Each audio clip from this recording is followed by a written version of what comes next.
Hello बच्चों, कैसे हैं आप सभी लोग। मैं अभिषेक सचान आप सभी लोगों का स्वागत करता हूं खान ग्लोबल स्टडीज में। जैसा कि आप सभी जानते हैं, कंप्यूटर फाउंडेशन 2.0 बैच शुरू होने वाला है और ये बैच कंप्यूटर की ओवरऑल प्रिपरेशन के लिए बहुत ज़्यादा, आप लोगों के लिए बहुत ज़्यादा बेनिफिशियल होने वाला है। आप कोई भी वनडे एग्जाम अटेम्प्ट कर रहे हैं, ये बैच आपके उस एग्जाम को पूरी तरह से कवर अप करेगा, उसके सिलेबस को पूरी तरह से कवर अप करेगा। आप चाहे बैंकिंग का एग्जाम दे रहे हो, आप एसएससी का एग्जाम दे रहे हो, कोई भी एग्जाम दे रहे हो, स्टेट लेवल एग्जाम दे रहे हो, कोई भी एग्जाम दे रहे हो, ठीक है। इसके अलावा आज इस क्लास में बेटा हम आपको एक छोटा सा टॉपिक पढ़ाने जा रहे हैं जिसका नाम है डेटा रिप्रेजेंटेशन। ये एक ट्रिकी टॉपिक है, कई बार बच्चों को इसमें कंफ्यूजन होता है। मैं पूरी कोशिश करूंगा कि ये टॉपिक आप पूरा वीडियो बहुत अच्छे से पहले तो देखना, ठीक है, सारी चीजों को केयरफुली समझना, आपको 100% चीजें समझ में आएंगी, ठीक है ना। थोड़ा सा मैथमेटिकल है, ये याद रखिएगा, तो कैलकुलेशंस आपको करने आने चाहिए। मैं सिखाऊंगा कैसे करते हैं, क्या करना है, ठीक है। लेकिन ये एक कंडीशन है कि आप वीडियो को पूरा देखेंगे और बहुत ध्यान से समझेंगे चीजों को। क्लियर है? चलिए शुरू करते हैं। तो इस टॉपिक का नाम है डेटा रिप्रेजेंटेशन। कई बार आप लोग बेटा इस टॉपिक को किसी किसी किताब में या किसी आपने अगर अपनी स्कूलिंग्स में पढ़ा होगा तो नंबर सिस्टम के नाम से भी हो सकता है आपने इस टॉपिक को पढ़ा हो। मतलब ये टॉपिक आपको डेटा रिप्रेजेंटेशन और नंबर सिस्टम दोनों नाम से देखने को मिलता है, ठीक है। अब बेटा मेरी बात को समझिए, यहां पर कुछ महत्वपूर्ण बातें हैं, उन्हें गौर से सुनने की कोशिश करेंगे। पहला पॉइंट ये है कि कंप्यूटर क्या है। तो हम सभी ये जानते हैं कि कंप्यूटर एक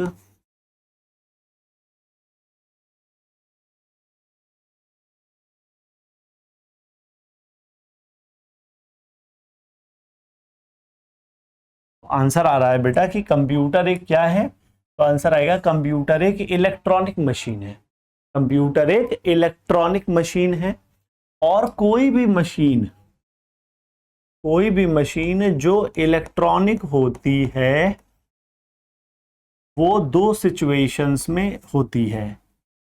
एक सिचुएशन ऑफ की होती है और एक सिचुएशन जो है वो ऑन की होती है, ठीक है। ऑफ को हम लोग हमेशा 0 से और ऑन को हम लोग हमेशा 1 से रिप्रेजेंट करते हैं, ठीक है ना। ऑफ को हम लोग 0 से और ऑन को हम लोग 1 से रिप्रेजेंट करते हैं। आपको पता है ये जो 0 और 1 है इसे टेक्निकली क्या कहा जाता है? इसे बेटा हम लोग बिट कहते हैं। क्या कहते हैं? बिट कहते हैं। और बिट का फुल फॉर्म भी याद रखिएगा, तो वो बाइनरी डिजिट होता है। बिट का फुल फॉर्म याद रखिएगा बेटा, वो बाइनरी डिजिट होता है, या दूसरे शब्दों में आप इसे याद रखिएगा तो वो बाइनरी इंटीजर होता है। क्या होता है?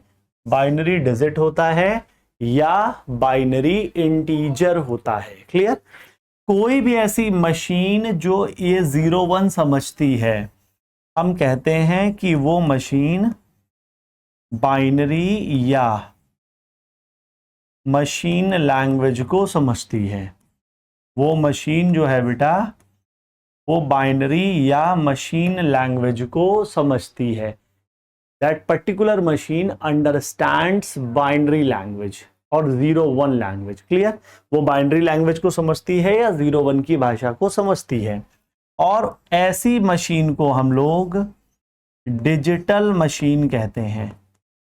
ऐसी मशीन को हम लोग डिजिटल कहते हैं। इसका मतलब सिंपल सा ये है कि हम और आप आज की तारीख में जो भी मोबाइल्स हैं या जो भी कंप्यूटर्स हम लोग बेटा अपनी डेली लाइफ में यूज करते हैं, वो सभी डिवाइसेस जो होती हैं बेटा वो टेक्निकली डिजिटल कंप्यूटर होती हैं। वो सभी डिवाइसेस जो हैं टेक्निकली क्या होती हैं बेटा? तो आंसर आएगा डिजिटल कंप्यूटर होती हैं, ठीक है। ये बात याद रखिएगा। क्लियर? आप सुनिए, जैसे आप लोगों ने हार्ड डिस्क का नाम तो सुना ही होगा अपनी लाइफ में, है ना। नोट डाल के इस पॉइंट को लिखेंगे। एक क्वेश्चन है, smallest unit of data storage, smallest unit of data storage. तो आंसर आएगा बेटा बिट। यानी कि आपके कंप्यूटर में जो डेटा स्टोर होता है वो हमेशा बिट्स के फॉर्म में होता है। दैट मीन्स 0 और 1 के फॉर्म में होता है। और जो चीजें 0 1 के फॉर्म में होती हैं वो डिजिटल फॉर्म में होती हैं। इसका मतलब कि in hard disk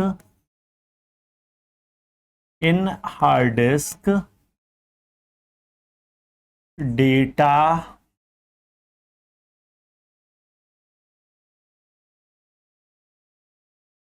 always stored in digital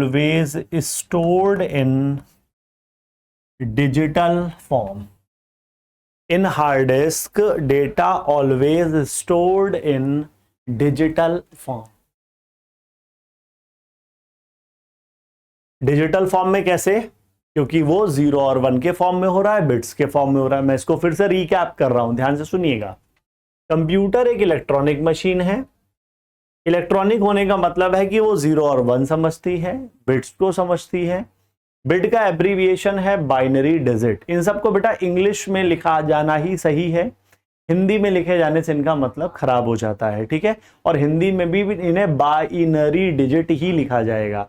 तो ऐसे आप लोग समझिए, ज्यादा बेस्ट है, ठीक है।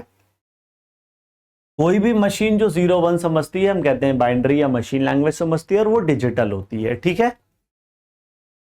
जैसे हम लोग के मोबाइल्स और कंप्यूटर्स। अब इस पॉइंट पर मैं 5 स्टार लगाऊंगा। इन दोनों पॉइंट्स पर बेटा मैंने 5 स्टार का साइन इसलिए लगाया है क्योंकि ये दोनों पॉइंट हमें प्रीवियस ईयर पेपर में देखने को मिले हैं, और ये वाला पॉइंट भी हमें प्रीवियस ईयर पेपर में देखने को मिला है। चलते हैं आगे, क्लियर। अब हम लोग देखेंगे यहां पर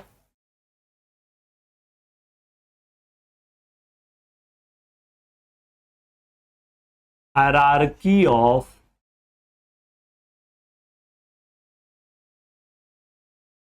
memory units, hierarchy of memory units, clear.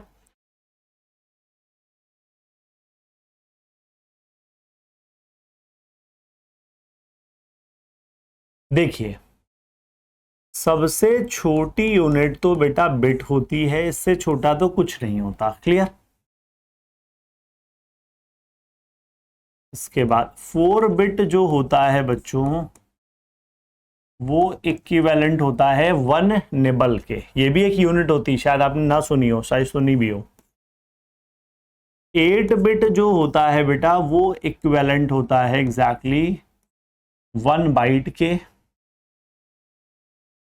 1024 bite ये इक्विवेलेंट होता है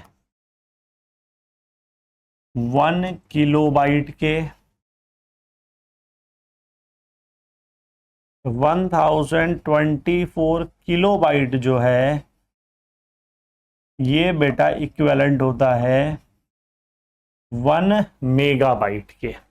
इसको याद रखना बहुत बहुत बहुत ज्यादा जरूरी है, ठीक है। ये हायरार्की याद करना बेटा बहुत इंपॉर्टेंट है, ठीक है।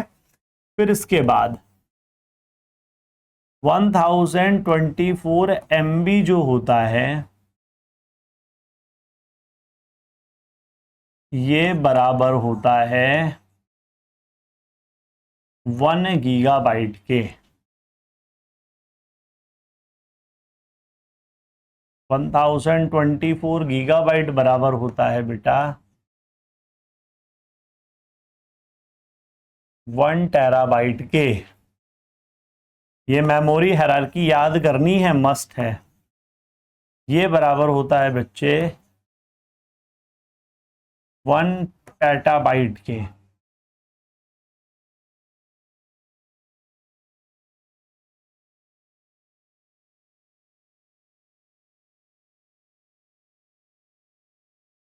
This is equivalent to 1 exabyte.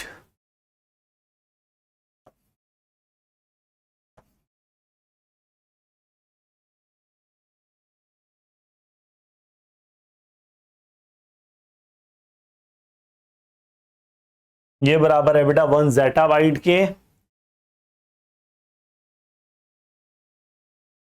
फिर इसके बाद 1024 ज़ेटाबाइट बराबर होता है 1 योटाबाइट के। 1024 योटाबाइट बराबर होता है 1 ब्रॉन्टोबाइट के। और at last 1024 brontobyte is equivalent to 1 geopbyte. इस हायरार्की को आप देख सकते हैं, ये काफी बड़ी तो है लेकिन इसको याद करना पड़ेगा। ठीक है, इसमें भी यहां तक इधर 5 स्टार, इधर 4 स्टार, ठीक है, और इधर 2 स्टार। इसका मतलब ये है कि अगर आप इधर वाली याद करते हैं तो ये तो मैंडेटरी है, ये और ये लगभग मैंडेटरी है। और इसमें भी मैं आपको थोड़ी सी राहत दे देता हूं, आप बच्चे हैं, क्योंकि बहुत सारी चीजें पढ़नी होती हैं। आपको पेटाबाइट तक बेटा हर हाल में याद करनी पड़ेगी।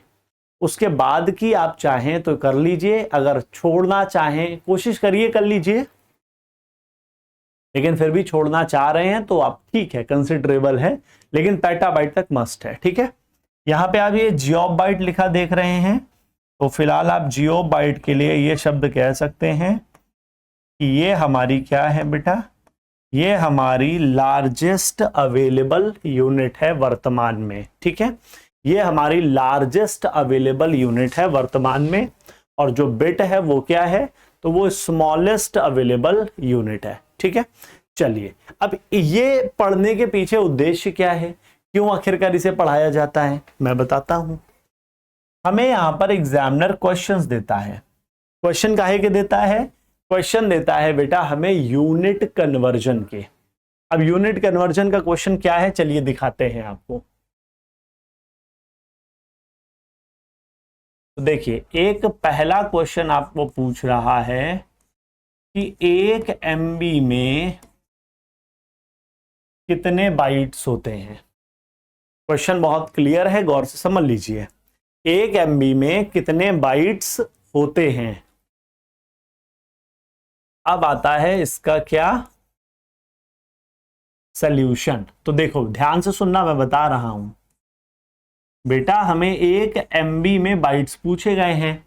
हो सकता है आपको ये अजीब लग रहा हो, लेकिन आप लोगों ने बचपन में ये चीज जरूर पढ़ी होगी कि 1 किलोमीटर में कितने मीटर होते हैं, या 1 किलोमीटर में कितने सेंटीमीटर होते हैं। तो ऐसे पढ़ा है ना, तो 1 किलोमीटर में 1000 मीटर, फिर 1 मीटर में 100 सेंटीमीटर, तो ऐसे करके हम लोग कैलकुलेट करते थे। तो वो यूनिट कन्वर्जन था कि एक यूनिट को दूसरी इकाई में बदलना, एक इकाई को दूसरी इकाई में बदलना। ठीक है ना, तो यहां पर भी वही चीज हम लोग करने जा रहे हैं। ठीक है ना, तो 1 MB में कितने बाइट्स होते हैं, तो याद रखना कि 1 MB में हमारे 1024 किलो बाइट्स होते हैं, केबी होते हैं। और अब हम लोग को इसको बाइट में बदलना है, तो हम 1024 इंटू 1024 कर देंगे, तो बेटा ये बाइट्स में कन्वर्ट हो जाएगा। ठीक है, अब सुनो, इन दोनों का जब आप मल्टीप्लाई करते हो तो आपको यही नंबर मिलेगा, आप करके देखना, 1048576 बाइट्स।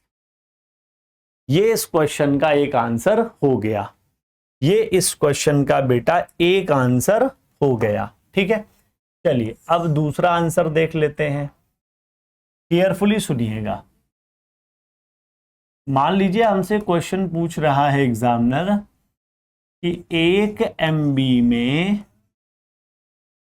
कितने बाइट्स होते हैं। सेम क्वेश्चन है, चलिए इसका एक दूसरा सल्यूशन भी होता है, वो भी देखते हैं करके।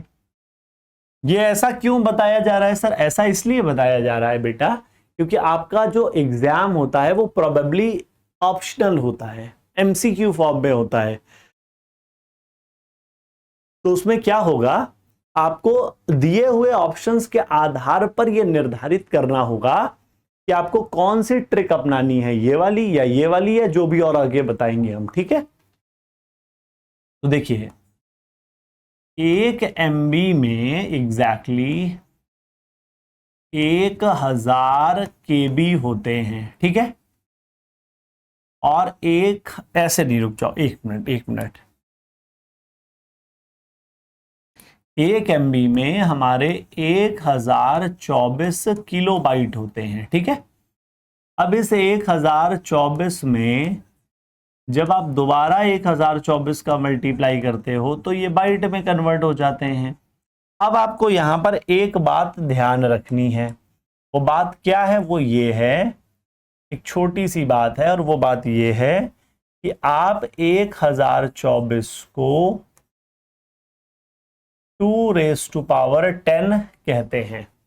आप 1024 को 2⁻10 कहते हैं, ये याद रखना है, ठीक है। तो अब जरा इसको देखो, ये हो गया 2⁻10 इंटू 2⁻10 बाइट्स, और जब इस टोटल वैल्यू को आपने कैलकुलेट किया तो ये हो गया बेटा 2⁻20 बाइट्स। ये हो गया बेटा 2⁻20 बाइट्स। यानी कि एक ये भी इस क्वेश्चन का करेक्ट आंसर है, एक ये भी इस क्वेश्चन का करेक्ट आंसर है। और विश्वास मानिए बेटा 2⁻20 की जो वैल्यू होती है वो ही होती है 1048576। लेकिन ये एक अलग फॉर्मेट है, ये एक अलग फॉर्मेट है, ठीक है। चलिए भाई अब कुछ और देखते हैं।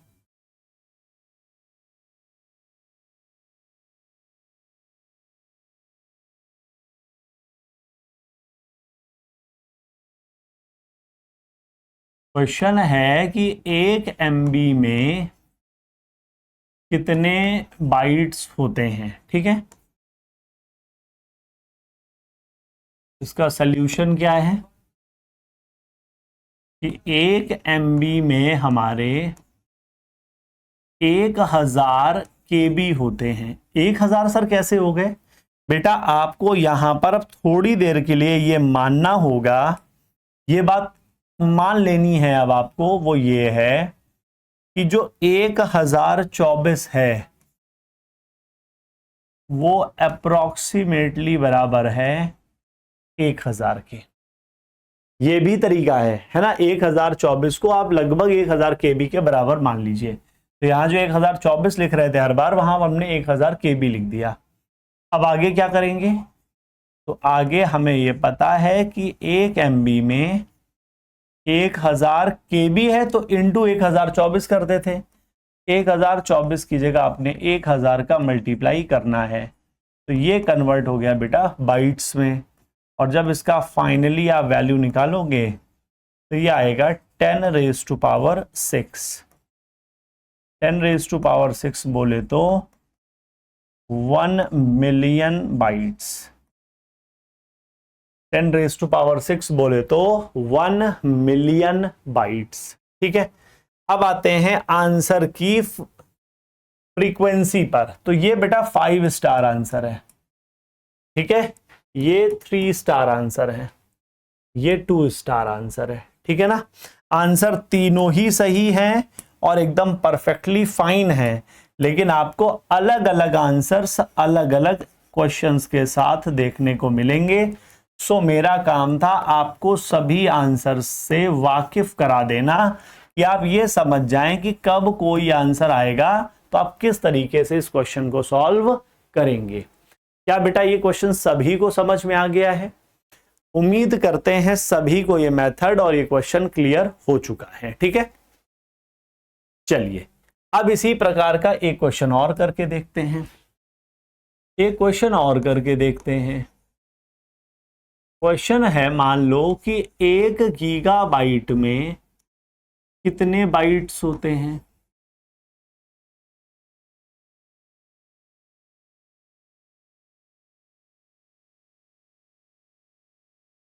तो बस जैसे पहले कर रहे थे वैसे ही अभी भी कर लो, कोई दिक्कत थोड़ी है, वैसे ही करना है।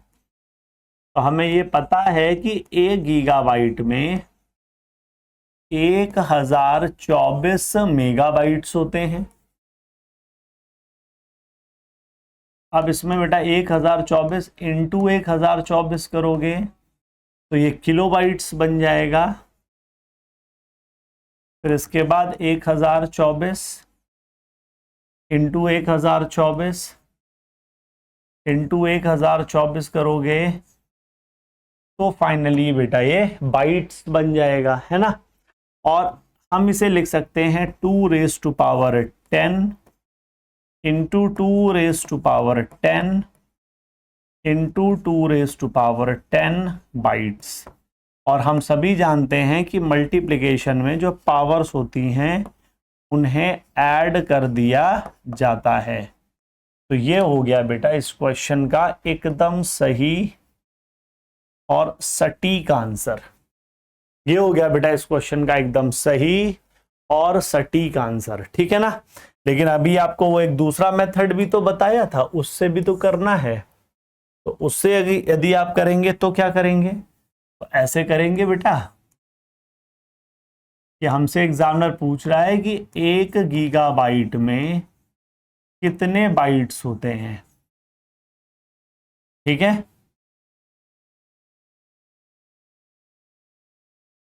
तो याद रखना कि 1 गीगाबाइट में 1024 MB नहीं लेना है, अब 1000 MB लेना है। और फिर ये 1000 में 1000 का मल्टीप्लाई करोगे तो ये KB में कन्वर्ट हो जाएगा। और फिर 1000 इंटू 1000 करोगे तो जा करके ये बाइट्स में कन्वर्ट हो जाएगा।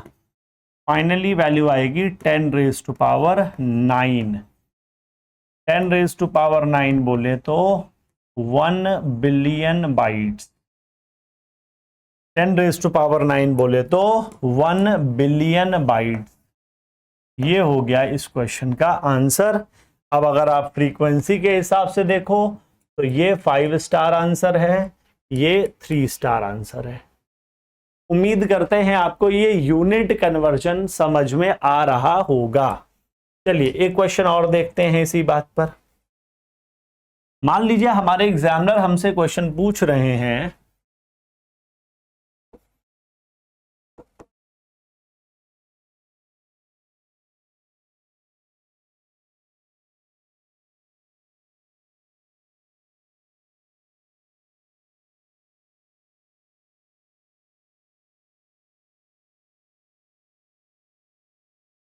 कि 1 बिलियन KB किसके बराबर होते हैं।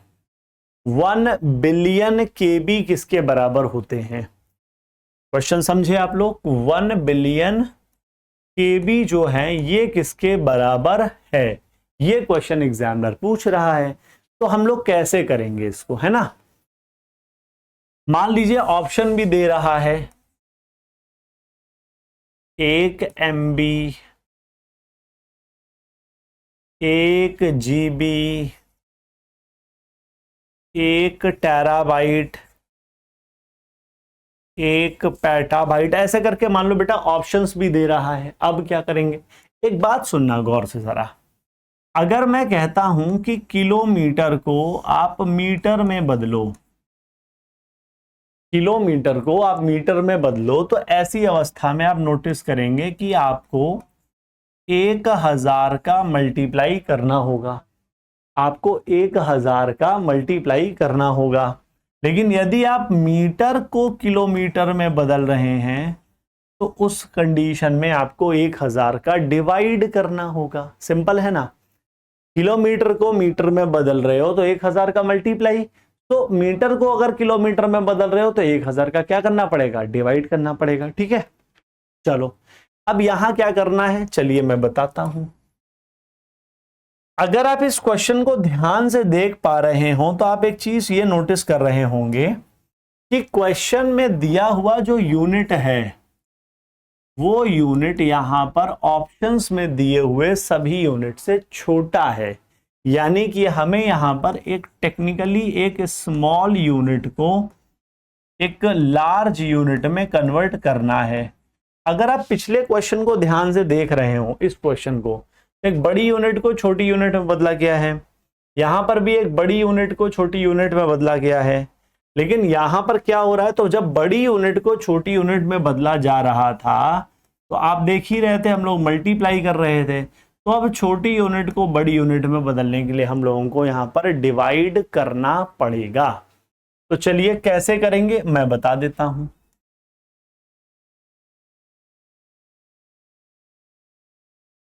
क्वेश्चन है 1 बिलियन केबी।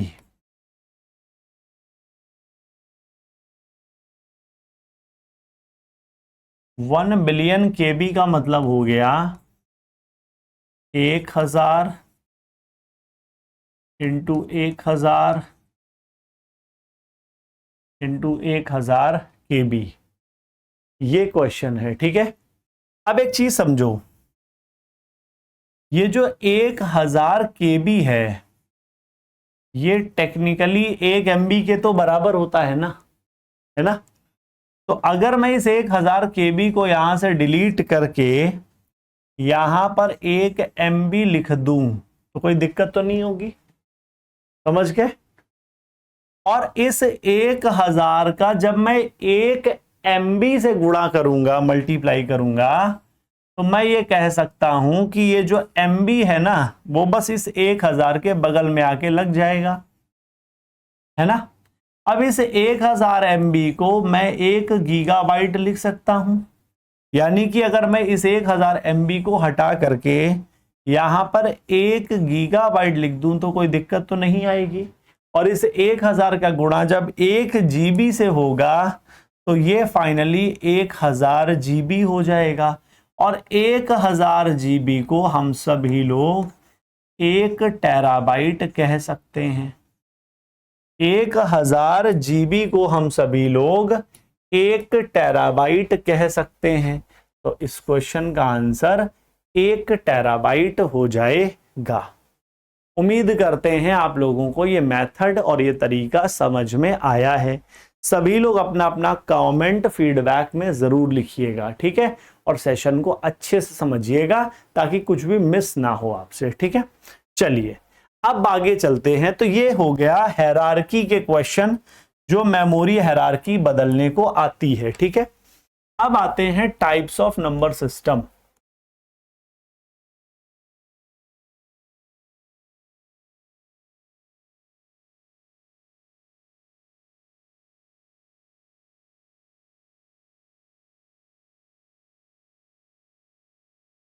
अगला पॉइंट है बेटा हमारे पास टाइप्स ऑफ नंबर सिस्टम। तो यहां पर हमें लिखने हैं कि हमारे पास कितने टाइप के नंबर सिस्टम्स होते हैं। तो पहला लिखेंगे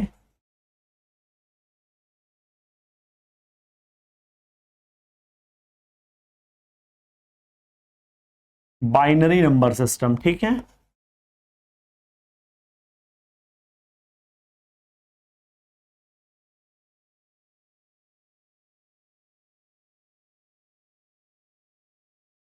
दूसरा डेसिमल नंबर सिस्टम,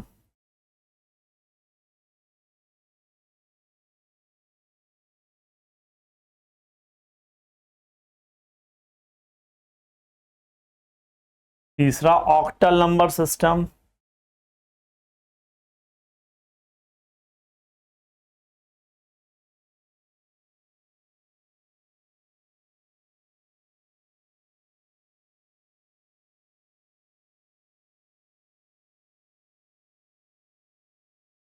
और चौथा आया बेटा हेक्साडेसिमल नंबर सिस्टम।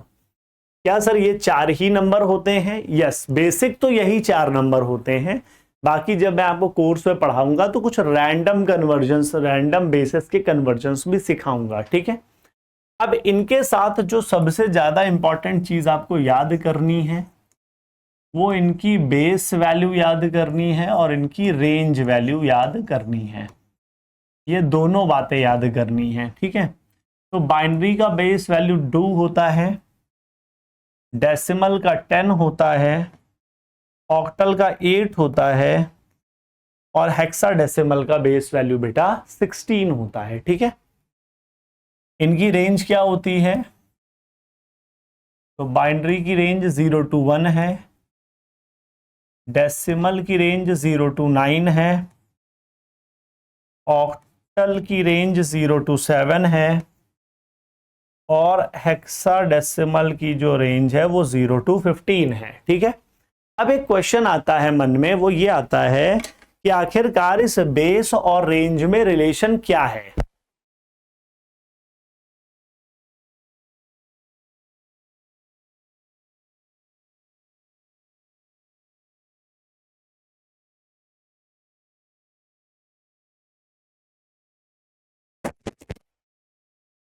हाँ, तो एक क्वेश्चन ये आता है कि आखिरकार इस बेस और इस रेंज में रिलेशन क्या है। ठीक है, मैं आपको समझा रहा हूं, ध्यान से देखिए ना बेटा। ऐसे समझ लो कि अगर आप, मैं कहूं कि 4 को 4 से डिवाइड करो, या ऐसे समझ लो कि 5 को 5 से डिवाइड करो, रिमाइंडर क्या आएगा? 0 आएगा।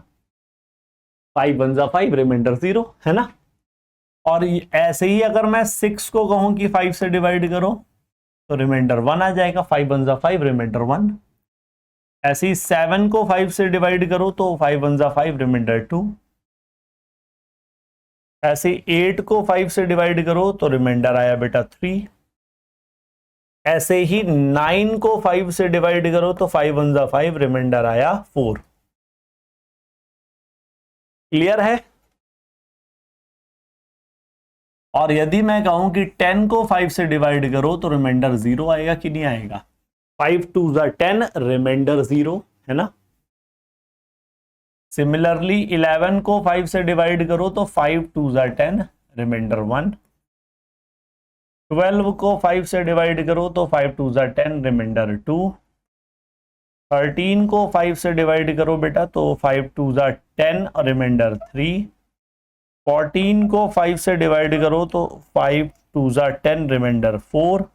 और अगर मैं कहूं लास्ट में कि 15 को 5 से डिवाइड करो तो 5 3 जा 15, रिमाइंडर 0। तो कंक्लूजन क्या है? कंक्लूजन बेटा ये है कि 5 से अगर आप किसी भी नंबर को डिवाइड करेंगे, कोई भी नंबर आप उठा के देख लो, अगर आप उसे 5 से डिवाइड करेंगे तो रिमाइंडर 0 1 2 3 और 4 यही आ सकते हैं। इसके अलावा कोई भी नंबर नहीं आ सकता। आप कितना ही बड़ा नंबर डिवाइड करके देख लीजिए।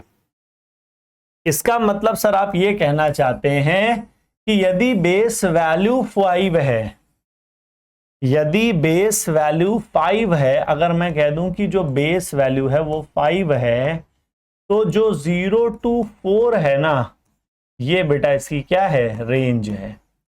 बस यही रिलेशन है बेस और रेंज में, बस यही संबंध है बेस और रेंज में, जो ये बताता है कि जो बेस वैल्यू होगी वो डिवाइजर होगी और जो रेंजेस होंगी वो रिमाइंडर्स होंगी। ठीक है, सभी को समझ में आई ये बात? तो इस हिसाब से अगर आप देखो तो आप 2 से डिवाइड करोगे तो रिमाइंडर आपको 0 to 1 मिलेगा। 10 से डिवाइड करने पर आपको रिमाइंडर 0 to 9 मिलेगा, है ना। और 8 से डिवाइड करने पर 0 to 7 और 16 से डिवाइड करने पर 0 to 15 मिलेगा। ठीक है, अब सुनो, ये जो 0 to 15 है बेटा, ये दो पोर्शंस में डिवाइड किया जाता है, 0 to 9 और दूसरा A to F। 0 to 9, दूसरा बेटा A to F। इसका क्या मतलब है सुनिए, मैं बताता हूं।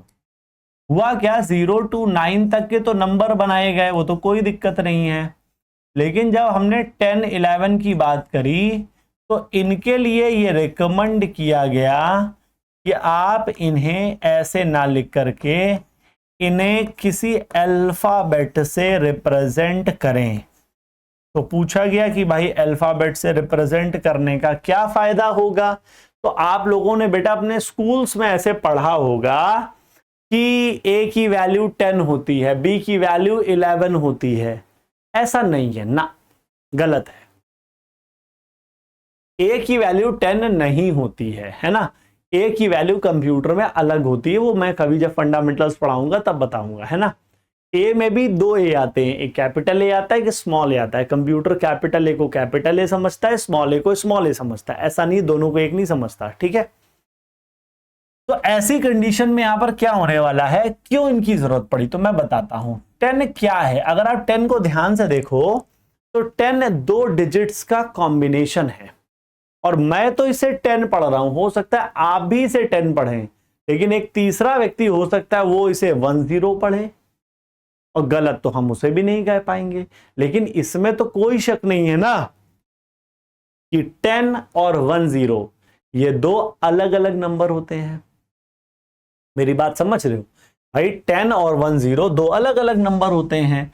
अगर मैं कह दूं कि ये 12 लिखा है और कोई व्यक्ति इसे 12 पढ़े, तो मैं उसे ये तो नहीं कह पाऊंगा कि तुमने इसे 12 क्यों पढ़ा, लेकिन मन ही मन तो मुझे लगेगा ना कि तुमने गलत पढ़ा है। तो ये कैसे कंफर्म हो कि ये 12 ही है या ये 12 ही है, तो ये कैसे कंफर्म होगा, ये तो कन्वर्जन में सीखने को मिलेगा। लेकिन हां, जब आप कंफर्म हो जाएं कि ये 12 ही है, तो वहां पर उस 12 को काट के वहां पर सी लिख दीजिए। और सी लिखने का फायदा ये होगा कि अब हर व्यक्ति उसे 12 पढ़ेगा। लेकिन अगर आपने उसे 12 होने के बावजूद भी इसे ऐसा ही छोड़ दिया, तो बेटा इसे हर व्यक्ति 12 पढ़ेगा, और वो आंसर टेक्निकली रॉन्ग माना जाएगा, गलत माना जाएगा। उम्मीद करते हैं आपको यहां तक की सभी बातें समझ में आ गई हैं कि ABCD क्यों लिया गया या ये सब क्यों लिया गया। इन्हें बेटा याद रखना हम लोग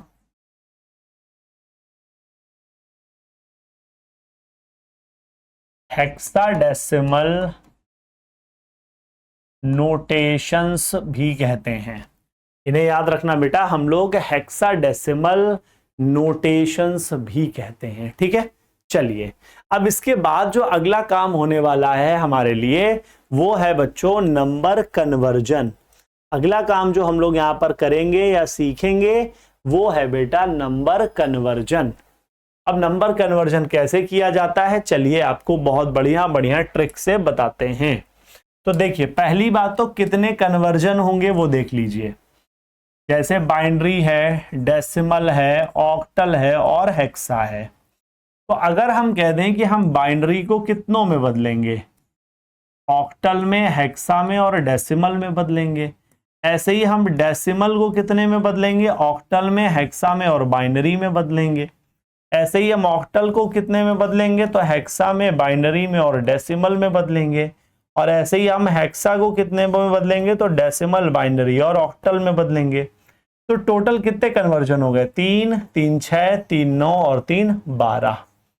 यानी कि यहां पर हमें टोटल 12 कन्वर्जन्स पढ़ने होंगे इस पूरे नंबर सिस्टम टॉपिक को अंडरस्टैंड प्रॉपरली करने के लिए, ठीक है। चलिए बताते हैं आपको।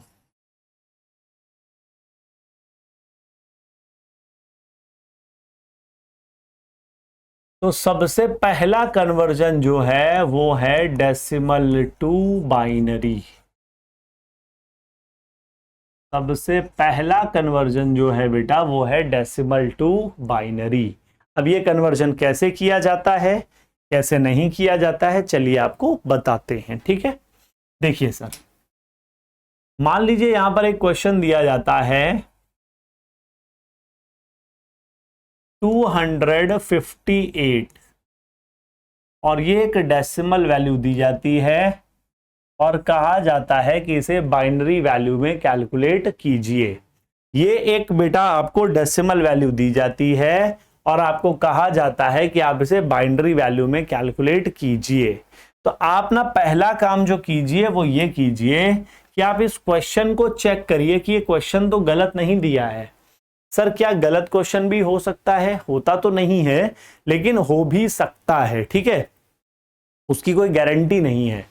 तो ऐसे में क्या करना होता है, हमें हर प्रश्न को ये जांच लेना चाहिए कि वो क्वेश्चन सही है या गलत है। और अगर सही है तो हम उसे सॉल्व करेंगे और आंसर आएगा, और अगर वो गलत है तो फिर उसे सीधा नन ऑफ दीज या इनवैलिड क्वेश्चन करके ऑप्शन होगा उसे टिक लगाएंगे। ठीक है, अब ये क्या करना है गौर से समझो, कैसे चेक करना है। आपको बेस 10 दिख रहा है, इसका मतलब ये एक डेसिमल नंबर है। ये बेस 2 दिख रहा है, इसका मतलब यहां पर बाइनरी नंबर आएगा।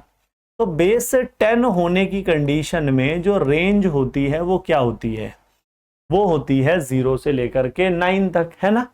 0 से लेकर के 9 तक यदि यहां पर कोई भी संख्या है तो वो सब वैलिड की कैटेगरी में आएगा, वो सब बेटा वैलिड की कैटेगरी में आएगा। और यदि 0 और 9 से बियॉन्ड है तो वो इनवैलिड की कैटेगरी में आएगा। जैसे देखिए कैसे, 2, 5, 8, 10, एक ये क्वेश्चन दे दिया और दूसरा ये क्वेश्चन दे दिया। अब बताइए दोनों में सही कौन है गलत कौन है ना। तो देखिए ये वाला जो क्वेश्चन है दिस वन इज रॉन्ग, ये वाला क्वेश्चन जो है वो गलत है। क्यों गलत है भाई? सर ये जो ए लिखा है ना, इसकी टेक्निकली वैल्यू 10 होती है, इसकी टेक्निकली वैल्यू क्या होती है 10 होती है, 10 होती है। और जो 10 है बेटा वो 9 से बाहर चला जाता है, 9 से बियॉन्ड होता है। ये बात समझ में आई? 9 से बाहर चला जाता है, 9 से बियॉन्ड होता है। ठीक है, इस वाले क्वेश्चन की बात करो तो क्या सर ये भी 10 नहीं लिखा? नहीं बेटा, ये 10 नहीं लिखा है, ये क्लियरली 1 और 0 लिखा है। ये क्लियरली क्या लिखा है? 1 और 0 लिखा है। ठीक है ना। और ये दो अलग अलग डिजिट हैं, और यहां पर ये पांचों ही संख्याएं जो हैं वो बेस 10 की रेंज यानी कि 0 to 9 के बीच में आ रही हैं। तो ये क्वेश्चन एकदम करेक्ट है, ये क्वेश्चन एकदम गलत है। उम्मीद करते हैं कि ए और 10 और 1 0 में कुछ क्लैरिटी मिली होगी। बाकी क्लैरिटी जब हम लोग क्वेश्चन करेंगे तब मिलेगी। ठीक है, तो क्या ये क्वेश्चन सही है? तो आंसर आएगा यस सर, ये क्वेश्चन एकदम सही है। और अब हमें इसे कन्वर्ट करना है बाइनरी में। तो बाइनरी का क्लियर मीनिंग हो गया कि यहां पर जो वैल्यूज आएंगी वो 0 to 1 के बीच में आएंगी, यानी कि यहां पर जो नंबर आएगा वो या तो 0 आएगा या 1 आएगा। तो मुझे ये बताओ बेटा कि बेस 2 का 0 और 1 से क्या रिश्ता होता है? तो आंसर आएगा कि आप किसी भी नंबर को 2 से डिवाइड करिए तो एज अ रिमाइंडर आपको 0 मिलेगा या 1 मिलेगा। ठीक है, आप किसी भी नंबर को 2 से डिवाइड करिए तो आपको एज अ रिमाइंडर या तो 0 मिलेगा या 1 मिलेगा। तो ऐसी सिचुएशन में हम लोग यहां पर इस क्वेश्चन को सॉल्व करने के लिए क्या करेंगे, इस पूरे नंबर को 2 से डिवाइड करेंगे और जो हमारा रिमाइंडर आएगा उसको एज अ आंसर लिखेंगे। क्या मेरी बात सभी को समझ में आ रही है? क्या मेरी बात सभी को समझ में आ रही है?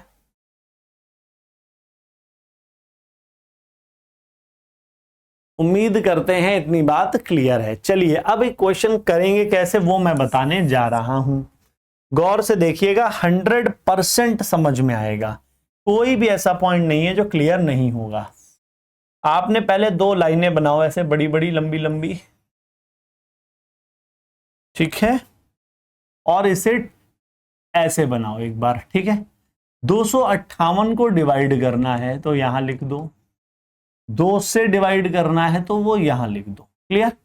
डिवाइड करने के वक्त आपको यहां पर क्वोशंट मिलेगा, यहां पर रिमाइंडर मिलेगा। तो क्वोशंट और रिमाइंडर जहां जहां लिखा है वहीं वहीं लिखना है। यहां क्वोशंट लिखना है, यहां पे रिमाइंडर लिखना है। ठीक है, चलिए करते हैं। तो 2 1 जा 2, 2 2 जा 4, 2 9 जा 18, रिमाइंडर 1। 2 6 जा 12, 2 4 जा 8, रिमाइंडर 1।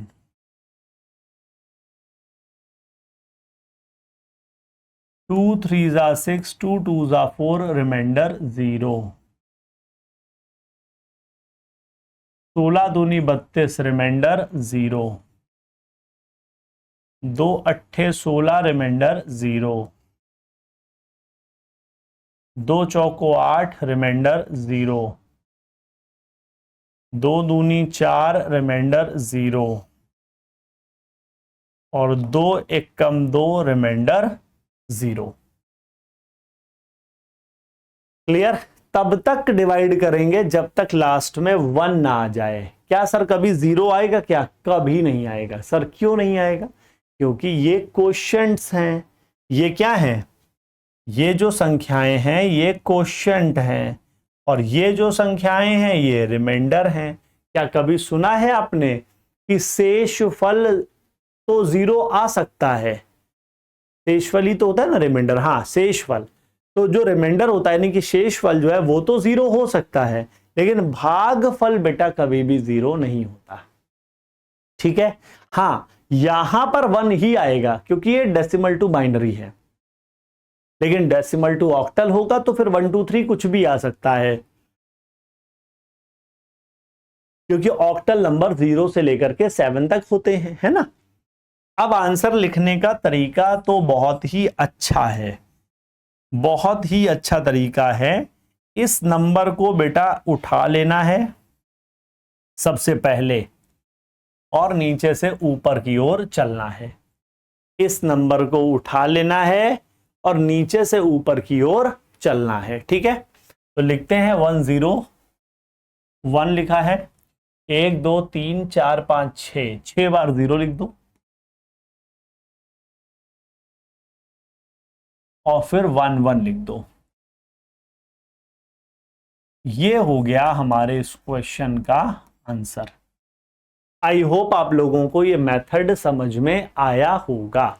अभी आपको एक दूसरा मेथड भी बताऊंगा, चिंता ना करो। ठीक है, चलिए एक दूसरा क्वेश्चन भी अटेम्प्ट करते हैं। मान लो एग्जामिनर हमें क्वेश्चन दे देता है 358 या मान लो क्वेश्चन दे देता है 328, बेस वैल्यू 10 है और इसकी हमें क्या निकालनी है बच्चे?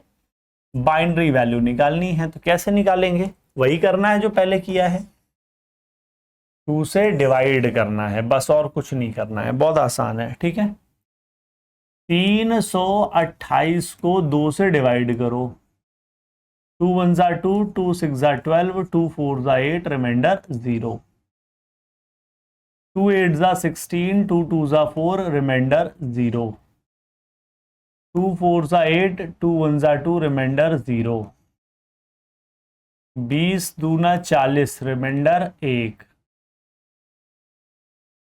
10 दूना 20, रिमाइंडर 0,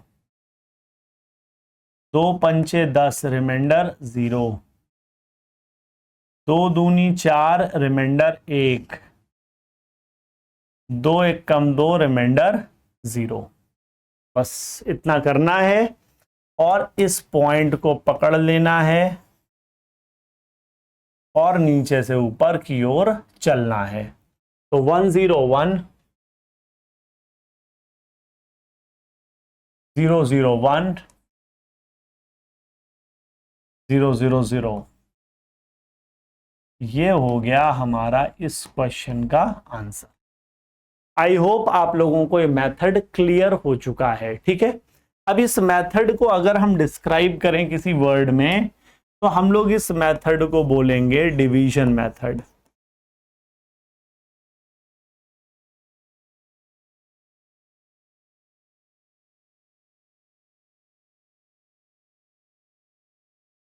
डिवीजन मेथड। ठीक है, अब इसी क्वेश्चन को करने के लिए हम लोग एक दूसरा मेथड फॉलो करेंगे, मेथड 2। और वो क्या है? तो वो है बेटा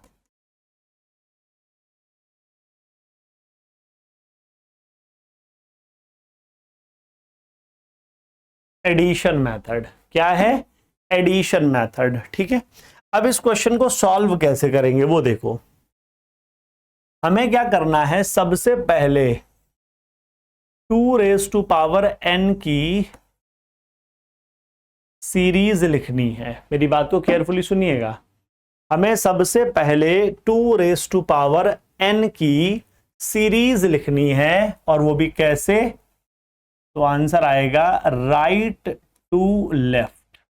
मेरी बात समझ रहे हैं? ये बहुत अजीब है लेकिन आपको करना पड़ेगा। नीचे से ऊपर आंसर लिखना भी तो अजीब है ना, लेकिन कर रहे हैं ना। तो वैसे ही हमें बाएं से दाएं लिखने की आदत होती है, बाएं से दाएं नहीं लिखना है, हमें दाएं से बाएं लिखना है, ठीक है। राइट टू लेफ्ट लिखना है, ठीक है। अब कैसे लिखना है, क्या लिखना है, सुनो।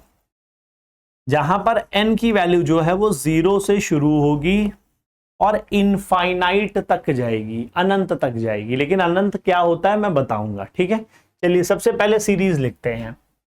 तो 2 की पावर 0 1, 2 की पावर 1 2, 2 की पावर 2 4, 2 की पावर 3 8, 2 की पावर 4 16, 2 की पावर 5 32, 2 की पावर 6 64।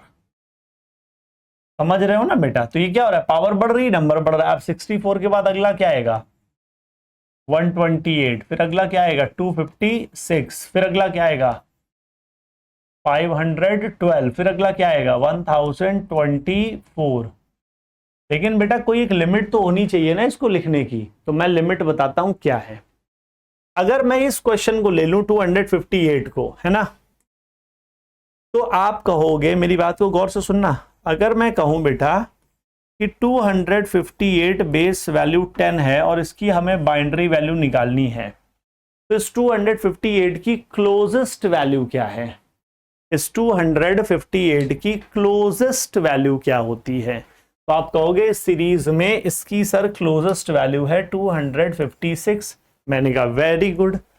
लेकिन अगर मैं कहूं कि यहां पर मैं क्वेश्चन दे दूं 148, अब क्लोजेस्ट वैल्यू क्या है? तो अब आप कहोगे अब सर 128 है। प्रैक्टिकल बात है ना। अगर मैं कहूं कि 200 क्वेश्चन दे दूं, अब क्लोजेस्ट वैल्यू क्या है? तो कहने को तो 256 है, लेकिन है ना 256 ही है, हाँ 256 ही है। क्लियर? अब मेरी बात को समझना बेटा, क्लोजेस्ट वैल्यू का रूल क्या होता है, नियम क्या होता है, मैं यहां लिख रहा हूं, rule for closest value, rule for closest value. तो पहला रूल ये है कि सबसे पहली प्रेफरेंस जो है ना वो इक्वल टू को देंगे। इक्वल टू का मतलब यहां पर जो नंबर पूछा जा रहा है अगर वही सेम नंबर यहां मिल जा रहा है तो पहली प्रेफरेंस हम उसे देंगे, ठीक है। और अगर बराबर का नंबर नहीं मिल रहा है तो दूसरी प्रेफरेंस हम लेस देन को देंगे।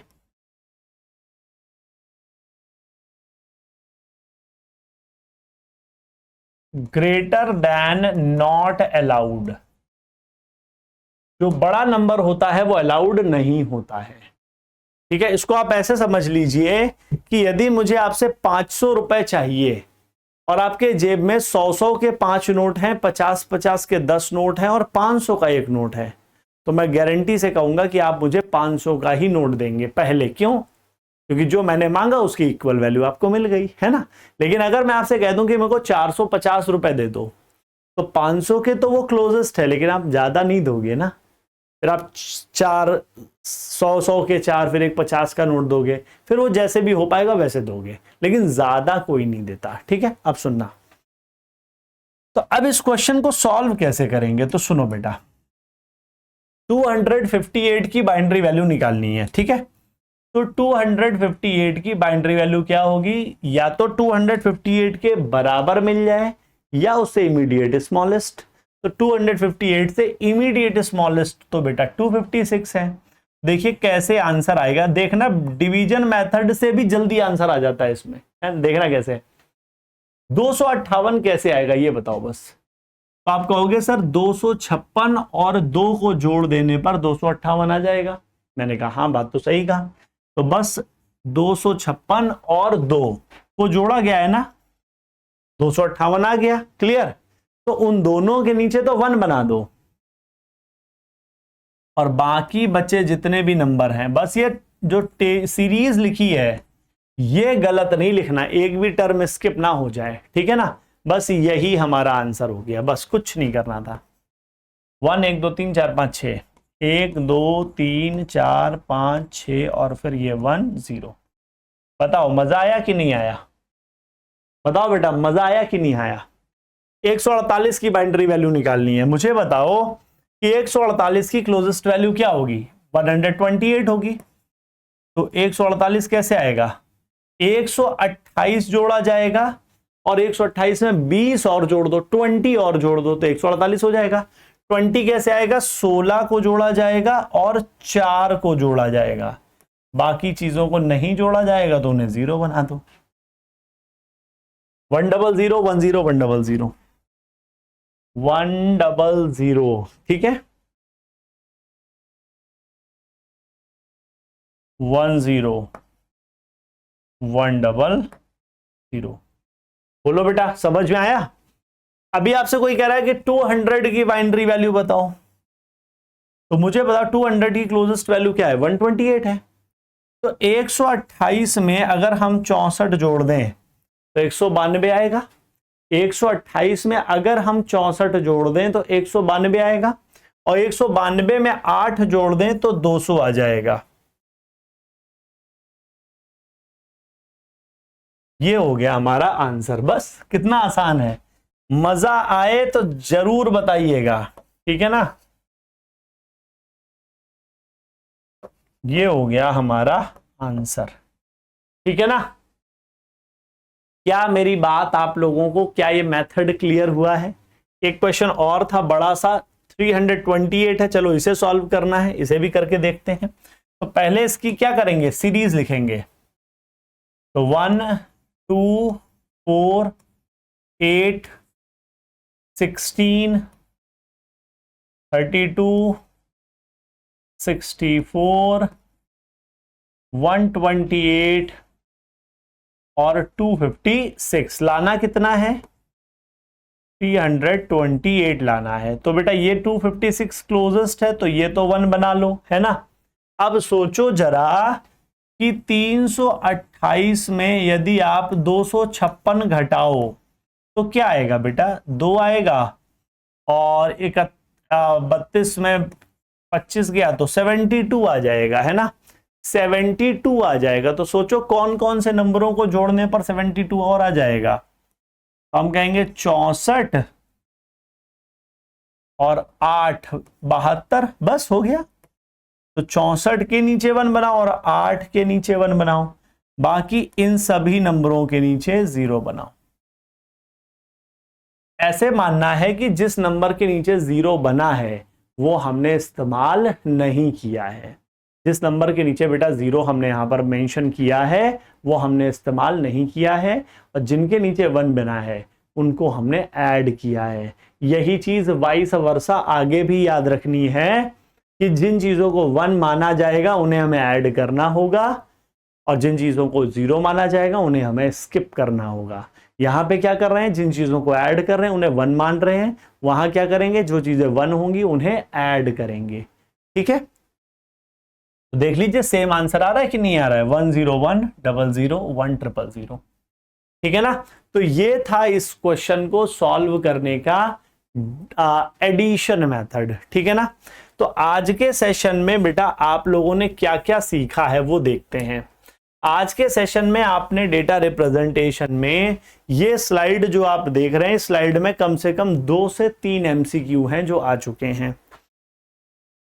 इस स्लाइड में तो पूरा आधार ही है नंबर कन्वर्जन का, ठीक है, याद ही करना पड़ेगा। ये question previous year paper question है और हर तरीके से जैसे भी आप तक आज तक ब्रह्मांड में पूछा गया है सारे मेथड बता दिए गए हैं।